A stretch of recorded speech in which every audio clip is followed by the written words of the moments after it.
दोस्तों ये कहानी उस समय की है जब दुनिया पूरी तरीके से खत्म हो चुकी थी और बचे कुछ लोग बड़ी सी रोबोटिक सिटी में रहा करते थे। ये सिटी बहुत बड़ी गाड़ियों की तरह चलती फिरती सिटीज थी और यहीं पर हम एक बहुत बड़ी सिटी को देखते हैं जिसका नाम लंदन सिटी है। लंदन सिटी के कमांडर अपने स्टाफ से कहते हैं इस छोटी सिटी को पकड़ लिया जाए ताकि वो उसका सामान और खाना छीन सके। वहीं हम लंदन सिटी को एक छोटी सिटी का पीछा करते हुए देखते हैं। छोटी सिटी पर एक लड़की भी होती है जिसने अपना चेहरा नकाब से ढक रखा था। ये छोटी सिटी ज्यादा तेज नहीं चल सकती इसलिए लंदन सिटी इसके पास आती जा रही थी और आखिर में लंदन सिटी छोटी सिटी को पकड़ लेती है और इसे अपने अंदर खींचकर इस सिटी के टुकड़े कर दिए जाते हैं और इसे एक जलती हुई भट्टी के अंदर डाल दिया जाता है। ये भट्टी पूरी लंदन सिटी का पावर सोर्स थी जिसकी वजह से सिटी चलती। वहीं दूसरी तरफ छोटी सिटी के सभी लोगों को पकड़ लिया जाता है लेकिन लंदन सिटी ने मारना नहीं चाहती थी बल्कि इन्हें काम देना चाहती थी। लेकिन छोटी सिटी वाले लोग डरते हुए आगे बढ़ते हैं क्योंकि उन्हें लगता है वो उन्हें मार देंगे। तभी वहाँ थेडियस आकर उन्हें यकीन दिलाता है कि उन्हें यहाँ कोई खतरा नहीं है। अगले सीन में हम टॉम नाम के लड़के को देखते हैं जिसको पुरानी चीजों में काफी इंटरेस्ट था और उसे हिस्ट्री और टेक्निकल चीजों में भी काफी दिलचस्पी थी। वहीं टॉम से मिस्टर वेंकेटाइन की बेटी मिलने आती है। वो टॉम से पूछती है हमारी दुनिया कैसे खत्म हुई थी क्योंकि हम सब पहले जमीन पर रहा करते थे लेकिन ये सब चेंजेस कैसे आया। टॉम बताता है हमारी दुनिया मेडुसा की वजह से खत्म हुई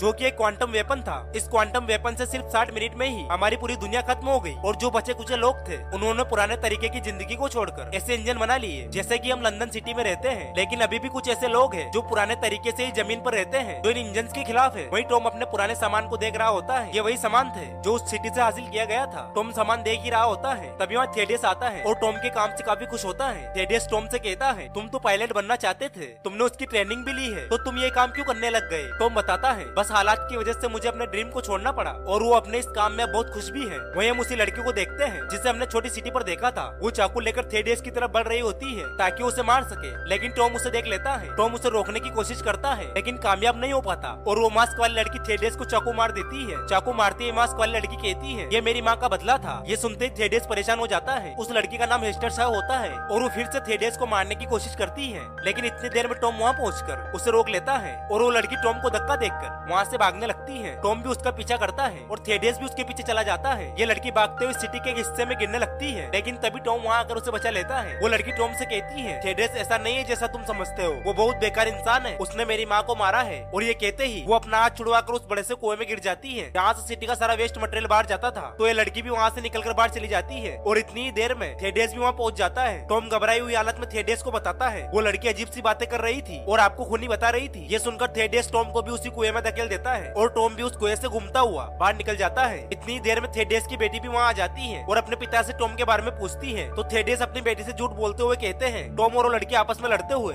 इस कुएं में गिर गए जिसका मुझे बहुत अफसोस है क्योंकि वो एक अच्छा लड़का था। लेकिन उसी समय उसकी बेटी की नजर टॉम के दोस्त पर जाती है जैसे उस लड़के ने कुछ देखा हो। अगले सीन में थेडियस एक हवाई जहाज को भेजता है ताकि वो पता कर सके टॉम और वो लड़की मर चुके या फिर जिंदा है। वो जहाज देखता है लेकिन उन्हें वहाँ कुछ नहीं दिखता क्योंकि वो दोनों पहाड़ी चोटियों में छुपे हुए थे। हेस्टर अपना चाकू निकालकर टॉम को धमकी देती है अगर तुमने मुझे नहीं रोका होता तो मैं थेडियस को मार डालती। और हेस्टर यहाँ से जाने लगती है लेकिन टॉम उसे रोकता है और उससे हेल्प मांगता है और कहता है मैंने अपनी पूरी जिंदगी लंदन सिटी में बिताई है, मैं वहाँ वापस जाना चाहता हूँ और मैं थेडियस की हकीकत सब लोगों को बताना चाहता हूँ। टॉम की बातें सुनकर हेस्टर भी मान जाती है। वहीं दूसरी तरफ हम थेडियस को देखते हैं जो अपने सीक्रेट एनर्जी प्रोजेक्ट पर काम कर रहा था और यहाँ वो एनर्जी सोर्स के लिए फ्यूजन सेल्स का यूज करता है और ये पूरा प्रोजेक्ट किसी को भी नहीं पता था कि थेडियस ने कुछ ऐसा किया और यहाँ थेडियस के अलावा कोई भी नहीं आ सकता था। लेकिन थेडियस को बस अब भी एक ही डर सता रहा था कि हेस्टर वापस यहाँ आकर उसके प्रोजेक्ट में रुकावट ना बने। तो थेडियस के साथ काम करने वाले डॉक्टर थेडियस से कहती है तुम समुद्र के पास मौजूद जेल में एक कैदी से मिलो और वो बहुत खतरनाक दरिंदा है और वो हर वक्त हेस्टर का नाम लेता रहता है और वो भी उसे मारना चाहता है। थेडियस जल्दी से उस जेल तक जाने के लिए निकलता है और वहाँ जाकर मॉन्स्टर से मिलता है जिसकी आंखें हरा कलर की। थेडियस उस जेल पर हमला कर देता है जिसकी वजह से वो मॉन्स्टर भी आजाद हो जाता है और वो हेस्टर को मारने के लिए उसकी तलाश में चला जाता है। हेस्टर और टॉम बहुत ही पुरानी ब्रेड खा रहे होते हैं क्योंकि उनके पास कोई खाना मौजूद नहीं होता। वो दोनों खाना खाकर सो जाते हैं लेकिन कुछ बड़े इंजन की आवाज से हेस्टर की आंख खुल जाती है और जब वो देखती है तो टॉम कुछ इंजन से हेल्प मांग रहा था लेकिन टॉम नहीं जानता था कि वो सिटीज लोगों का शिकार करती है और उन्हें कब्जे में ले लेती है। वो लोग टॉम और हेस्टर पर हमला करते हैं लेकिन उसी वक्त दूसरी सिटी वहाँ आ जाती है और टॉम और हेस्टर को बचा लेती है। वो लोग इन दोनों का बहुत ख्याल रखते हैं और इन्हें चाय भी पिलाते हैं। दूसरी तरफ थेडियस की बेटी को लगता है कि उसके पिता की जान को खतरा है इसलिए वो टॉम के दोस्त से जाकर मिलती है। ये वही दोस्त था जिसने टॉम और हेस्टर को कुएं में गिरते हुए देखा था। थेडियस की बेटी उसे कहती है तुम कुछ ना कुछ जानते हो इसलिए तुम मेरी हेल्प करो। टॉम का दोस्त कहता है तुम क्या कर लोगी जानकर। तो वो कहती है मेरे पिता की जान खतरे में है। तो टॉम का दोस्त बताता है किसी की जान को खतरा है तो वो हम सबको है, तुम्हारे फादर को नहीं, क्योंकि तुम्हारे फादर ने ही टॉम को कुएं में धक्का देकर गिराया था और उससे अपने रास्ते से हटा दिया। इसके अलावा टॉम का दोस्त ये भी बताता है तुम्हारे फादर एक सीक्रेट वेपन बना रहे हैं जिससे उन सिटीज पर अटैक करें जो लोग हमारी तरह मॉडल इंजन पर नहीं रहते बल्कि वो लोग पुराने जमाने के हिसाब से ही जिंदगी जिंदगी गुजारते हैं, लेकिन तुम्हारे फादर को लगता है उन सिटीज के पास बहुत खाना है और बहुत सारे हथियार भी, और उनके पास बहुत फ्यूल है, तो इस वेपन की मदद से हम उन्हें हरा सकते हैं। यह सब सुनकर थेडेस की बेटी बहुत दुखी होती है। अगले सीन में हम टॉम और एस्टर को देखते हैं। वो लोग देखते हैं कि जिन लोगों ने उनकी हेल्प की थी वो उन्हें सही रास्ते पे लेकर नहीं जा रहे होते, इसलिए उस इंजन का एक सीक्रेट दरवाजा खोलते हैं और वहाँ से कूदने की सोचते हैं, लेकिन हेस्टर जख्मी थी इसलिए वो वहाँ से कूद नहीं पाएगी। वो टॉम से कहती है तुम यहाँ से कूद जाओ, लेकिन टॉम कहीं ना कहीं हेस्टर को पसंद करने लगा था इसलिए वो भी नहीं कूदता और कहता है हम साथ ही रहेंगे। अब इनकी हेल्प करने वाले लोग इनको ऐसी जगह पर लाते हैं जहाँ पर जिंदा लोगों की बोली लगती थी, यानी कि उन्हें बेचा जाता था। हेस्टर की बोली लगी रही होती है और एक इंसान उसे खरीदने वाला होता है, लेकिन उसी वक्त लंदन सिटी की मोस्ट क्रिमिनल एना फेंग आ जाती है। वैसे एना लंदन सिटी और थेडेस के खिलाफ इसलिए ये मोस्ट वांटेड है। एना में बहुत सारी गोलियां चलाकर सब लोगों को मारकर टॉम और हेस्टर की जान बचा लेती है, लेकिन उसी वक्त वो हरी आंखों वाला मॉन्स्टर भी वहाँ जाता है। लेकिन हमें यहाँ पता चलता है हेस्टर उस मॉन्स्टर को अच्छी तरह से जानती है, लेकिन अभी तक ये रिवील नहीं हुआ कैसे। और काफी मुश्किल के बाद एना हेस्टर और टॉम को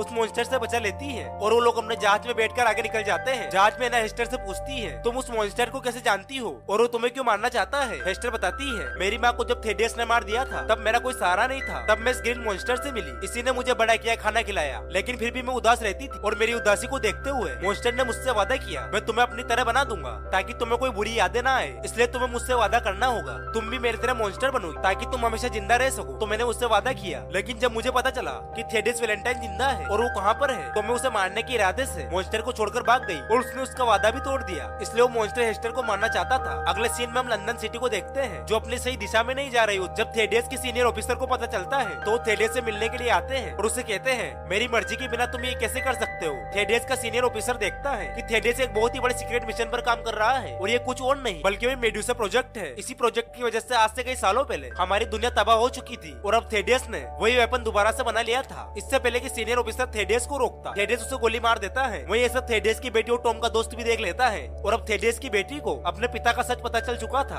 अगले सीन में एना को देखते हैं जो अपने हवाई अड्डे पर पहुंचते हैं और वो अपने साथियों से मिलती है और टॉम और हेस्टर को भी अपने साथियों से मिलवाती है। इन्हें पता चलता है लंदन सिटी हमारी तरफ आ रही है और वो हम पर अटैक करना चाहते हैं। एना बताती है थेडेस के पास अब मेडुसा सिस्टम है, इसलिए अब उसे रोकने का एक ही उपाय है कि उस सिस्टम को क्रैश कर दिया जाए, लेकिन एना अभी तक कुछ समझ में नहीं आ रहा होता। हेस्टर अपने पास्ट को याद करते हुए बताती है उसकी माँ और थेडेस बहुत अच्छे दोस्त थे और दोनों ही बहुत बड़े साइंटिस्ट थे, लेकिन जब उसकी माँ ने मेडुसा को कंट्रोल करने वाली मशीन बनाई तो उसे देखकर थेडेस के अंदर लालच आ गया और थेडेस ने उसकी माँ को मार दिया ताकि उस मशीन को हासिल कर सके और मेडुसा को कंट्रोल करने वाली पावर उसके पास आ जाए। और अब सिर्फ यही हाल है कि वो क्रैश ड्राइव मिले और उस मशीन को क्रैश किया जाए, लेकिन अब तक वो ड्राइव कहाँ है किसी को कुछ नहीं पता। लेकिन तभी एक और मुसीबत वहाँ जाती है, यानी कि वो मॉन्स्टर वो उस जगह को तबाह करने लगता है। वहाँ के सभी सोल्जर उस मॉन्स्टर को मारने की कोशिश करते हैं, लेकिन उनका उस पर कुछ असर नहीं होता और वो मॉन्स्टर टॉम को पकड़ लेता है और उसे मारने ही वाला होता है। लेकिन तभी हेस्टर उसे कहती है टॉम को मत मारो, मैं इससे प्यार करती हूँ। मॉन्स्टर जब हेस्टर की आंखों में आंसू देखता है तो टॉम को छोड़ देता है, क्योंकि मॉन्स्टर कभी भी नहीं चाहता था मेरी वजह से हेस्टर की आंखों में आंसू आए। और अब हम देखते हैं मॉन्स्टर डैमेज होने लगता है और मरने से पहले वो हेस्टर को एक लॉकेट देता है और उसे कहता है कि जब तुम मुझे मिली थी तो ये लॉकेट तुम्हारे गर्दन में था और इसको मैंने अभी तक संभाल के रखा हुआ है। अब ये सभी लोग अपने प्लेन में बैठकर वहाँ से निकल जाते हैं और उस मॉन्स्टर की डेड हो जाती है और पूरा एयरपोर्ट भी तबाह हो गया था और वो लोग सोरंग में पहुंच जाते हैं, यानी कि वो सिटी जहाँ पर लोग पुराने तरीके से रहते थे और अपनी जिंदगी गुजारते थे। वही हम थेडेस को देखते हैं जो अपने लोगों को बताता है कि हम सोरंग की वॉल को गिरा देंगे, लेकिन सोरंग की वॉल बहुत मजबूत थी जिसे आज तक कोई नहीं गिरा सका। लेकिन थेडेस बताता है अब हमारे पास ऐसा हथियार है जिससे कोई भी जंग जीती जा सकती है और अब हम उस वॉल को गिराकर वहाँ भी कब्जा कर लेंगे, हमें खाना मिलेगा और फ्यूल मिलेगा और रहने की जगह मिलेगी। ये सुनकर सभी लोग बहुत खुश होते हैं। एना अपने सीनियर ऑफिसर से इजाजत मांगती है कि हमें पहले लंदन सिटी पर अटैक करना होगा, क्योंकि अगर हमने पहले अटैक नहीं किया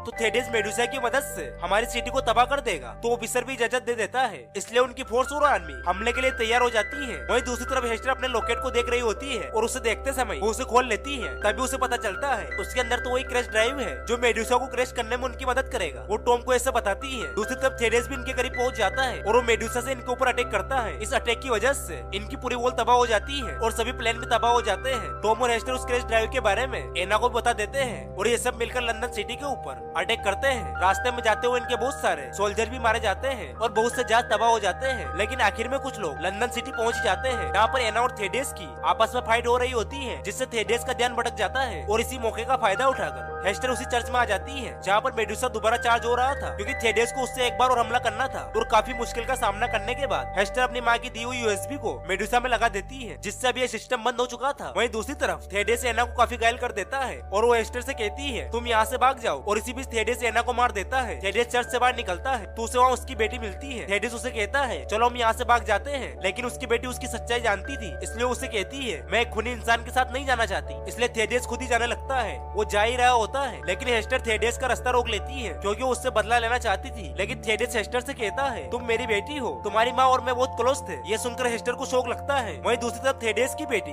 लंदन सिटी के कंट्रोल रूम में जाती है क्योंकि ये सिटी बहुत तेजी से गोल की तरफ बढ़ रही थी जहाँ पर जिंदा लोग थे, और वो उसे रोकना चाहती थी, लेकिन वहाँ के सभी कंट्रोल सिस्टम डैमेज हो चुके थे और वो उसे रोक नहीं पाती। लेकिन वो टॉम की हेल्प लेती है तो टॉम अपने जहाज में बैठकर लंदन सिटी के पावर सोर्स को तबाह कर देता है। और थेडेस और हेस्टर में अभी भी जंग चल रही होती है और वो दोनों आपस में लड़ रहे होते हैं, लेकिन टॉम वहाँ आकर हेस्टर को बचाकर वहाँ से ले जाता है और थेडेस वहीं नीचे गिर जाता है। लेकिन जब वो देखता है जहाँ पर वो गिरा हुआ था लंदन सिटी उसी की तरफ आ रही, वो उसे देखकर अपनी आंखें बंद कर लेता है और लंदन सिटी उसके ऊपर से गुजर जाती है और थेडेस की मौत हो जाती है। और इसी के साथ लंदन सिटी भी रुक गई थी। लंदन सिटी में बचने वाले लोग सोरंग सिटी में शरण मांगते हैं और वहाँ का गवर्नर उन्हें वेलकम करता है। और दूसरी तरफ टॉम और हेस्टर दोनों एक दूसरे से गले मिलते हैं और वो अपने जहाज में बैठकर सैर करने के लिए निकल जाते हैं। और इसी सस्पेंस के साथ इस मूवी की हैप्पी एंडिंग हो जाती है। गाइस अगर वीडियो अच्छी लगी हो तो वीडियो को लाइक और चैनल को सब्सक्राइब जरूर करना। Thanks for watching.